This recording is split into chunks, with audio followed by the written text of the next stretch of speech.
ये मजमून साहिबान इल्म अशफाक अहमद की किताब जाविया से लिया गया है। हम सब की तरफ से आपकी खिदमत में सलाम पहुँचे। जिन बाबों का मैं अक्सर जिक्र किया करता हूँ और जिनमें खास तौर पर बाबा नूर वाले का जिक्र रहता है, उनके बात करने का अंदाज और बात को समेटने का, पेश करने का जो रवैया था, आम लोगों से बेहद मुख्तलिफ था। आप ये समझ लें, उनकी बातें कोटेबल कोट्स, अफोर्सिज्म का दर्जा रखती थी। मसलन कहा करते थे, जो खैर को कबूल नहीं करेगा, खैर उसके गले पड़ जाएगा। कहते थे, नमाज की कज़ा है, खिदमत की कज़ा नहीं। फिर एक और इसी तरह लंबा बयान जिसके ऊपर हम जरा उलझ गए थे, और अब मैं इस उलझन से थोड़ा सा आजाद हुआ हूँ। वो ये था, भेजने वाले ने इंसान को किसी काम के लिए, किसी अमल के लिए भेजा है, सिर्फ पढ़ने पढ़ाने के लिए नहीं। जो लोग पढ़ने पढ़ाने को अमल समझते हैं, वो अमल के लिए दिया गया वक्त जाया करते हैं। और ये बड़ी बोझल सी बात है।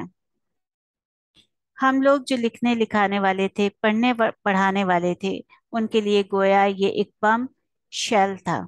लेकिन ईमानदारी से सोचा जाए, इस पर गौर किया जाए, डेरे पर बैठकर इस किस्म की गुफ्तगू नहीं होती थी जिस किस्म की हम टीवी पर बैठकर या प्रोग्राम में या यूनिवर्सिटी की क्लासों में या कॉलेज के कमरों में किया करते थे। हमने इस पर गौर किया, और गौर करने वालों में हबीब जालब मरहूम भी थे। वो भी वहां आया करते थे, और ख़ास तौर पर सफ्तर मीर, वो भी मरहूम हो गए हैं। वो बहस में शरीक तो नहीं थे लेकिन मौजूद थे। फिर हमारे सागर सिद्दीकी। सोचते सोचते हम इस नतीजे पर पहुंचे कि ये जो रेट ऑफ लिटरेसी हमारी शरह तालीम है, इसके बारे में हमने कौले फैसल दिया है कि शरह तालीम 17, 18, 20, 21% है, इससे ज्यादा नहीं है। तो बाबा जी ने कहा कि जिस तालीम को या जिस इल्म की शरह आप यहाँ महदूद किए बैठे हैं, हमारे अंदाजे के मुताबिक पाकिस्तान में शरह तालीम जो है वह 90 से 92% है। अब ये एक अजीबो गरीब बात थी। उन्होंने कहा, जब आप तालीम को जांचते हैं, आंकते हैं, बैठ के तोलते हैं, तो आप साहिबाने इल्म को नहीं लेते, साहिबाने कलम को लेते हैं।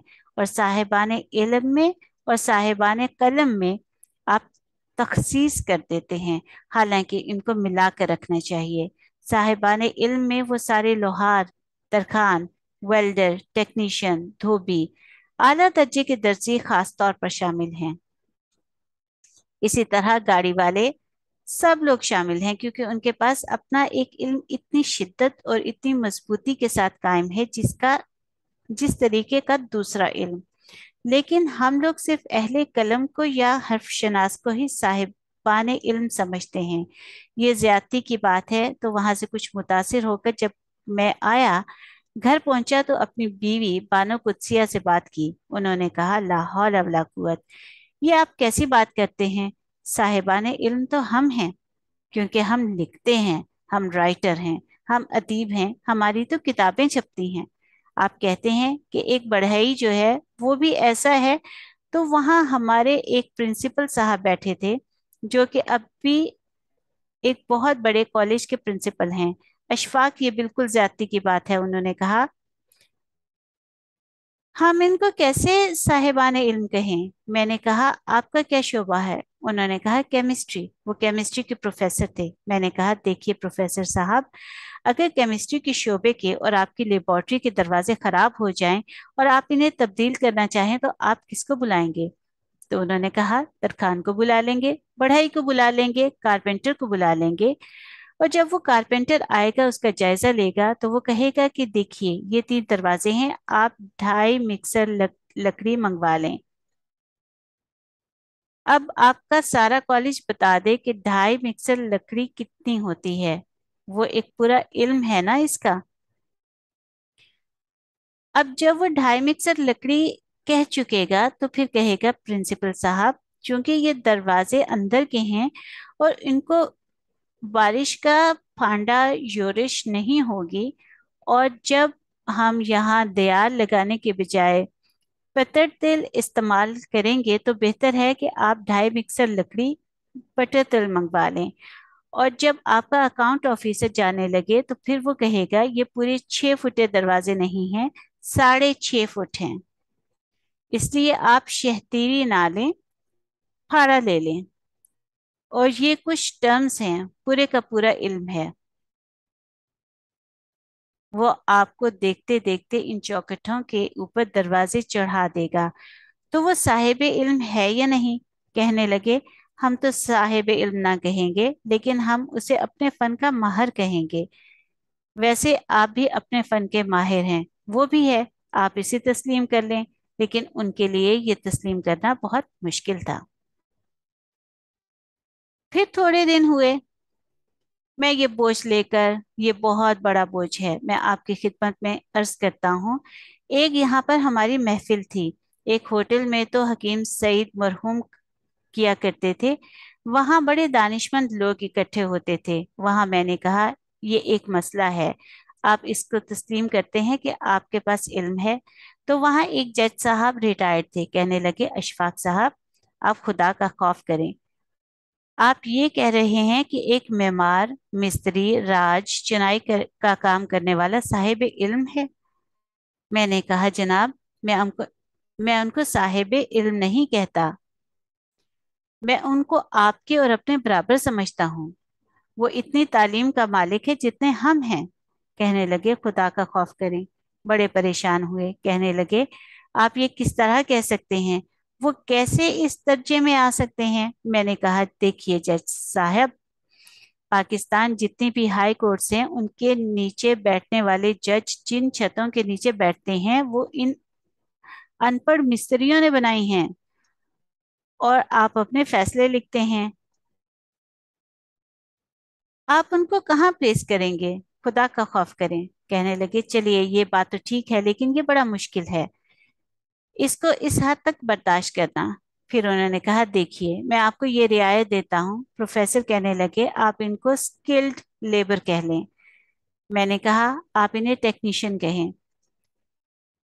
जब भी आप बात करते हैं, बड़े बड़े मजमून लिखते हैं, साइंस एंड टेक्नोलॉजी की बात करते हैं, साइंस तक आप पहुंचते हैं, टेक्नोलॉजीज तक आप नहीं पहुंचते, तो फिर इस मुल्क का क्या बनेगा? हाँ, क्यों नहीं कहें कि उनको स्किल्ड लेबर? क्यों कहेंगे? कहने लगे, नहीं। इस बात पर कुछ देर झगड़ा चला। वहां पर एक डॉक्टर साहब थे, बहुत अच्छे आदमी हैं। डॉक्टर साहब कहने लगे, अशफाक साहब देखिए, इतनी रियायत आपको दे दी है कि स्किल्ड लेबर कह लें। मैंने कहा, डॉक्टर साहब, आपके खूबसूरत अस्पताल के अंदर, जहां आप हार्ट का बाईपास करते हैं, आपके बाहर एक वेल्डर है। वो वेल्डर भी टांका लगाता है, आप भी टांका लगाते हैं। तो आप मेरे हिसाब से दोनों बराबर हैं। देखें, वेल्डर भी तो कमाल का काम करता है। कहने लगे, ये बराबर कैसे हुए? मैंने कहा, देखिए, मैं वेल्डर की गन आपको दे देता हूँ। कितने बड़े आप डॉक्टर हैं, आपसे कहता हूँ मुझे एक टांका लगा कर दे दें, तो आप नहीं लगा सकते। तो कहने लगे, ये तो हमने कभी सोचा ही ना था। इसके बारे में आप क्या फैसला करें? मैंने कहा, इसके बारे में बहुत संजीदगी से फैसला किया जाना चाहिए। आप इतने बड़े अपने साहिबाने इल्म को काट कर फेंक रहे हैं, अपने और उनके दरमियान बड़ी खलीज पैदा कर रहे हैं, जिसने आपके मुल्क को बहुत कमजोर कर दिया है। आप मुझे ये बताइए, क्या आप इन लोगों को वो इज्जत नफ्स लौटा के देना चाहते हैं या नहीं? वो सेल्फ रिस्पेक्ट जिसके वो हकदार हैं। जैसा कि विलायत के मजहब मुहज्जब मुल्कों में उनको तनख्वाहें ज्यादा नहीं मिलती, पैसे उनको ज्यादा नहीं मिलते, लेकिन इज्जत तो उनको वही मिलती है जो बॉन्ड स्ट्रीट के एक लॉर्ड को मिलती है या चिली के वेल्डर को मिलती है। कहने लगे, हमारे यहाँ चूंकि एक हिंदू का निजाम जहनों में चलता आ रहा है, मनो का ब्राह्मणों, खश्तरी, वैश्य, शूद्र वो नहीं निकल सकता। इसलिए इसलिए इस पर बड़ी शिद्दत से गौर किए जाने की जरूरत है। शुरू में डेरे पर बाबा जी इलाज बिल गिजा भी करते थे। हमारे बाबा लोग करते हैं इलाज, ऑल्टरनेट मेडिसिन, मुतबादल अद्वियात से। वहीं इसका पता चला। वहां कुछ लड़कियां आई हुई थी, बड़ी प्यारी, खूबसूरत, बड़े गहरे सांवले रंग वाली, 4, 5, 6 बरस की एक बड़ी उम्र की औरत थी। साथ एक बाबा था, वो इसका इलाज करवाने के लिए आई थी। तो मैंने बाबा जी से पूछा, ये कौन बच्चियां हैं जो अपना इलाज करवाने आई हैं? उन्होंने कहा, अपने ताए को ले आई हैं। और ये जो बच्चियां हैं, ये वो हैं जो बहावलपुर मुल्तान में कॉटन पिकर्स, कपास चुनने वाली हैं। तो मुझे ख्याल आया कि पाकिस्तान की रीढ़ की हड्डी वो खवातीन हैं जो कपास चुनती हैं, या राइस प्लांटर हैं? ये खवातीन हैं जिनका नाम अखबारों में आता है, या जो रोज अपनी बर्तरी के दावे करती हैं? ना ना ना, वो तो हमारी जैसी हैं, हम उनके साथ के हैं। ये आपका पाकिस्तान, जिसकी सारी इकॉनमी का दारोमदार कॉटन की इकॉनमी पर है, और जो आपके लिए इतने सारे डॉलर, पाउंड, डच मार्क, यन हासिल करती हैं, ये वही लड़कियां हैं जो कॉटन पिकर्स हैं। मेरी चूंकि तजस्सुस की आदत है, तो मैंने पूछा, बीबियो, ये कपास चुनने का काम इतना मुश्किल है? हाँ जी बाबा, ये जो फुट्टी चुगना होता है, बड़ा मुश्किल काम है। तो मैंने कहा, तुम्हारी पढ़ी सीखी है, यानी मेरी निगाहों में तुम्हारी इज्जत सबसे ज्यादा है, अखबार वाली इज्जत नहीं। उसने कहा, नहीं, आपकी बड़ी मेहरबानी। मैंने कहा, ये मुझे ये बताओ, ये जो तुम कॉटन चुनती हो, तो क्या ये मुश्किल काम है? क्या मैं ये नहीं क्या मैं ये नहीं कर सकता? तो कहने लगी, मर्द ये काम नहीं करते। मैंने कहा, क्यों? कहने लगी, उनकी उंगलियां मोटी होती हैं, वो फुट्टी नहीं पड़ते। पूरा जूता पुट के ले जान दे दें। तो अगर मर्दों को ये काम दे दिया जाए, तो खुदा ना खास्ता, तो आपकी इकोनॉमी जो है, ये जो आप थोड़ा बहुत फॉरेन एक्सचेंज कमाते हैं, ये भी ना हो। इस तरह ये जो राइस प्लांट की बात है, आपने देखा होगा, गांव में देखा होगा, वो औरतें जो पानी में खड़ी होके लगाती हैं, और वो जो पीछे को चल रही होती हैं, तो पीछे को जब आप देखते हैं हैरानी से कि वो लाइन बिल्कुल सीधी होती है। फिर जो पीछे हटती जाती हैं, फिर वो अपना गाना गाए जाती हैं, फिर वो इसमें प्लांट करती हैं। और अब वो कम से कम मेरे हिसाब से राइस प्लांटिंग की या राइस एग्रीकल्चर की एमएससी होती हैं। और उनके साथ जो बूढ़े काम करने वाले होते हैं, वो पीएचडी का हक रखते हैं। तो इन लोगों को, जो हमारे मुल्क की रीढ़ की हड्डी हैं, और जो साहिब बाने इल्म हैं, जो साहिबाने कलम नहीं हैं, अब हम ये चाहेंगे इन साहिबान इल्म को, जिनमें अमली तौर पर इल्म मौजूद है, उनको कोई ऐसी सूरत पैदा करें कि उनके पास ये जो तहरीरी और हर्फ शनासी का इल्म है, वो भी पहुंच जाए। पहुंच इसलिए नहीं रहा कि उनको हम नहीं मानते। इस बारे जहां जहां मेरा झगड़ा चला, सूरत हाल ऐसी ही थी। एक फौजी थे, कहने लगे कि ये जो आपकी बातें अजीब अजीब सी हैं, हम इनको कैसे मान लें? मैंने कहा, सर, आप 32.5 लाख की मोटर मोहम्मद सिद्दीक अनपढ़ मिस्त्री को दे आते हैं, और उनसे कहते हैं 2 दिन में ठीक कर दें। वो कहता है, नहीं, 2 नहीं, 3 दिन लगेंगे। ये कंपनी बेअकल है, उसको बनानी नहीं आती। तो इसमें आप लोगों से, आपकी वसातत से, अपने सारे हजरात से पूछता हूँ, क्या पाकिस्तान में ये वक्त आ सकता है कि हम अपने आप को मजबूत रखने के लिए, अपने आप को ताकतवर रखने के लिए, उन लोगों को भी अपने साथ शामिल करें? उनके साथ कोई रिश्तेदारी नहीं करनी, उनके साथ कोई मोहब्बतें नहीं करनी, उनके साथ कोई पैसे में तरक्की नहीं, लेकिन जब आप जाएं, तो उनको इतनी इज्जत जरूर अता करें जितनी आप अपनी आप जितनी जब आप विलायत जाते हैं तो एक टैक्सी ड्राइवर को अता करते हैं। मैं आपकी खिदमत में ये सवाल पेश कर रहा हूँ, और अपने नाजरीन और सामईन की खिदमत में भी, कि इसको कैसे हल किया जाए। मैं चाहता हूँ कि कल गरूब आफ्ताब से पहले हम सारे मिल जाएं और इस मजबूती को अपना लें, जो आप बड़े फखरिया अंदाज में कहा करते हैं कि तरक्की याफ्ता मुल्कों में ये होता है, वो होता है। मेरे ख्याल में हम कोई ऐसा ढांचा बनाएं जिसमें साहिबान कलम के साथ थोड़ा सा अमली तौर पर उनको अपने काम करने का मौका मिले। इन्हें थोड़े से हरूफ वो बताए जाएं कि आप जो अमल कर रहे हैं, एक बंदा तीसा चला रहा है, रंदा मार रहा है, और इसमें उसको पता चले कि इसमें क्या क्या दुनिया ने कमाल दिखाया है, और क्या क्या काम हो रहा है। थोड़ी सी हरूफ शनासी भी आनी चाहिए, अशफाक साहब। जैसे उन्होंने पीछे से शुरू किया था, कई दफा हुकूमत ने तालीम बालगा अलिफ बे पे से शुरू कर देते हैं और इसका कोई फायदा नहीं होता। अगर इस लाइन में जैसा आपने फरमाया जो अमली काम करते हैं, अब उनको पुश करने की जरूरत है। अगर उनके लिए कोई इदारा या कोई निज़ाम कायम किया जाए, वाकई ये उनकी थोड़ी सी कमी है जो अमली तौर पर सब कुछ जानते हैं। अब ये है दूसरों को समझाने के लिए या कुछ करने के लिए। यही चीज वो कोई साहिब इल्म हो, जैसे कि नजमा ने कहा, हम अपने इल्म पर थोड़ा सा फख्र करना शुरू कर देंगे तो हमें तकवीयत आएगी। अभी हम थोड़ा सा डरे हुए हैं। मेरी भांजी है, वो एमएससी है, प्रोफेसर है होम इकोनॉमिक्स की, और उसने स्पेशलाइज किया है खाना वगैरह पकाने में। लेकिन हमारे घर में जब कोई दावत होती है तो हम सिद्दीक बावर्ची को बुलाते हैं। एक मर्तबा शादी पर, देर की बात है, 42 देगें पकानी थी। वो बावर्ची 42 देगों को किस तरतीब से तैयार कर रहा था और कितनी मुस्तैदी से, और उसके पास कितना इल्म था, आप इसका अंदाजा नहीं लगा सकते। तो मैं ये दरखास्त लेकर आया था आपकी खिदमत में कि लोगों को सेल्फ रिस्पेक्ट, जो कि उनका हक है, जो उनकी तौकीर है, वो उनको लौटा देनी चाहिए।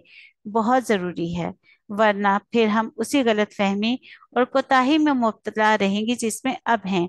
ये तो मेरी बात थी जो मैंने आपकी खिदमत में पेश कर दी। कुछ ऐसी उलझनें मेरी भी हैं जिससे मैं आपको जहमत देता हूँ। वो ये है कि एक बहुत ही ज़हीन इंसान, गैर मामूली ज़हीन इंसान, बहुत ज़्यादा, क्या बात है, वो आम लोगों से नहीं मिल सकता, उनके दरमियान जिंदगी नहीं बसर कर सकता, उनसे कुछ कटा कटा रहता है। मेरा ख्याल है कि वो अपनी तख्लीकी कुव्वतों में इतना मगन होता कि उसको शायद दुनिया की ज़रूरत नहीं रहती। शायद ये बात हो सकती है, ये नहीं कि वो कटा रहना चाहता है, लेकिन वो अपने में इतना मगन है। जिस तरह हमारे मलंग बाबा हैं, वो इतना पुरसकून है कि वो बाहर की दुनिया में आना नहीं चाहता, आना चाहता ही नहीं। जहां तक जहानत का ताल्लुक है, जिसकी लेटेस्ट डेफिनेशन ये है कि जो शख्स ज़हीन है वो खुद को माहौल में एडजस्ट करे। लेकिन वो ऐसा नहीं कर रहा, इसका मतलब है कि उसकी जहानत में कोई खराबी है। मेरा ख्याल है कि उसको अपनी एक मुकम्मल दुनिया मिली हुई है, एक इंटेलेक्चुअल डिस्कोर्स अपने साथ कर रहा है। वो जीनियस की बात कर रहा है, गैर मामूली जहानत की बात है। जिस तरह आपने शुरू में मिसाल दी है बाबा जी नूर वाले की, जो कभी स्कूल नहीं गए, कभी कॉलेज नहीं गए थे, लेकिन जो उनका नॉलेज था उनकी बुनियाद पर शायर और आप जैसे स्कॉलर उनके पास जाकर बैठते थे और शेयर करते थे। इसका मतलब है उनमें जहानत औसतन ज्यादा थी।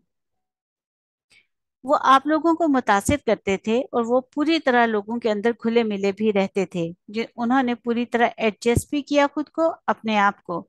ये आखिरी फिक्रा आपका गौरतलब है कि घुले मिले रहते थे, बल्कि घुलने मिलने के बगैर उनका इल्म निकलता ही नहीं था। ये क्यों है? मैं नजमा की बात यहाँ तक तो मानता हूँ, यहाँ तक तो ठीक है कि वो अपने आप में मगन,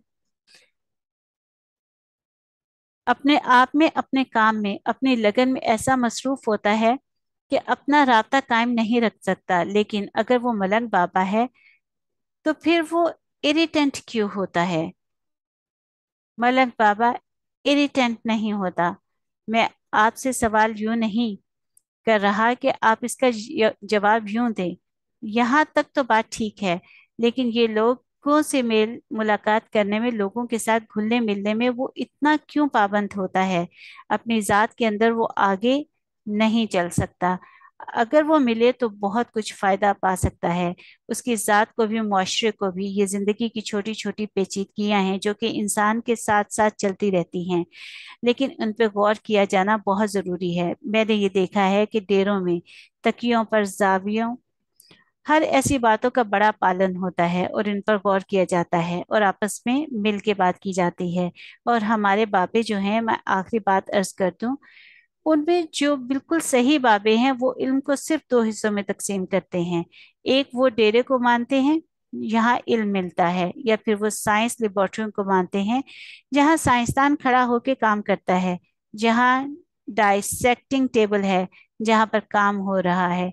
यहाँ पूरे सरार अलेक्जेंडर फ्लेमिंग बैठा है, उसकी बाबे बहुत इज्जत करते हैं, और साइंसदानों की इतनी इज्जत करते हैं जितनी वो मेटाफिजिक्स की इज्जत करते हैं। ख़वातीन और हजरात, इतनी ही फिजिक्स की इज्जत करते हैं। बड़ी मेहरबानी आपकी, बड़ा शुक्रिया आपका। इंशाल्लाह फिर किसी अगली नशिस्त में मुलाकात होगी तो कुछ और चीज़ें आपकी खिदमत में पेश करके फिर आपसे फ़ायदा उठाऊंगा, और फिर उसको मुज्तमा करके आइंदा किसी वक्त में कुछ और लोगों को देने की कोशिश करूंगा बशर्ते ज़िंदगी। अल्लाह हाफिज।